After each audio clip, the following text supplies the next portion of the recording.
Connie embodies grace. I see it literally every day.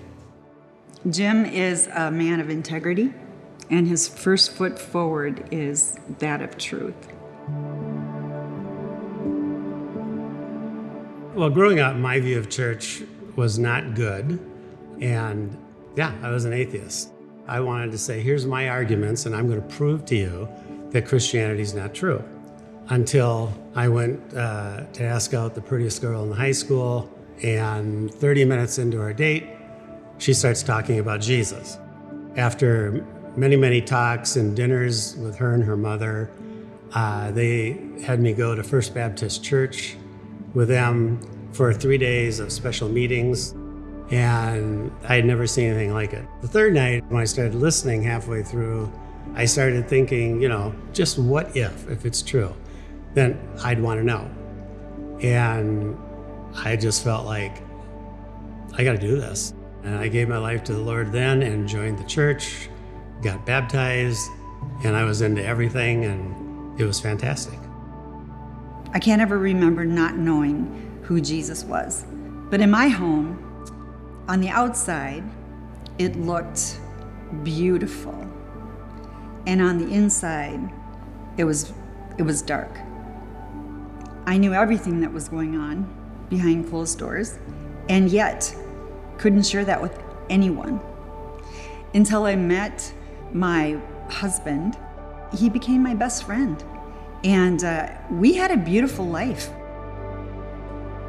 And unfortunately, after almost 19 years of marriage, my husband got a diagnosis of a heart murmur, and he ended up passing away.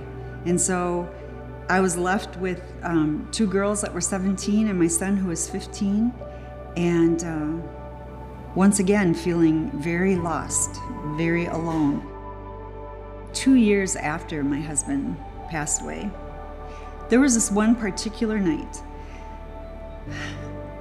where I believe Jesus met me right in my living room. He knew exactly what I needed to hear, and that was, I love you, Connie. And with me, you will never, ever be alone again. So after I joined First Baptist Church, it was still the end of the Vietnam War, so I enlisted in the Navy. And looking back now, that is not the place to be discipled as a new Christian.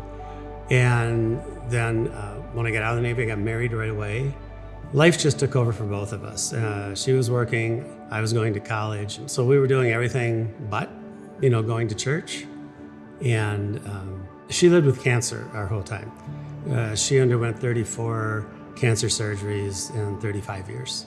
And it just finally caught up to her and to us. So a difficult time. After 35 years of marriage, I had never really been single in that sense. I was certainly a believer, but I was not walking it out. And that's when our story connects, because when God put her into my life, everything changed. I believe when you have 2 willing hearts, 2 people who want desperately to be obedient to what the Lord's calling us to, anything is possible. So in our obedience, we believe the Lord was calling us to purchase this coffee shop called Riverview Coffee. And so out of retirement we came, and now we are taking territory for the kingdom. We know God's in it. There's Bible studies happening at our back table. People are just so thrilled that we're here. Nothing to do with us. We go where God sends us. I would hope that God continues to use us in big ways and in small ways. We pray the big, dangerous prayers like, what if? What if God really answers your biggest, wildest dreams? What if? We want to be those people. It's like we can't do enough. We just so enjoy our church, the people in it, the ministries we have. It just amazes me, what God can do.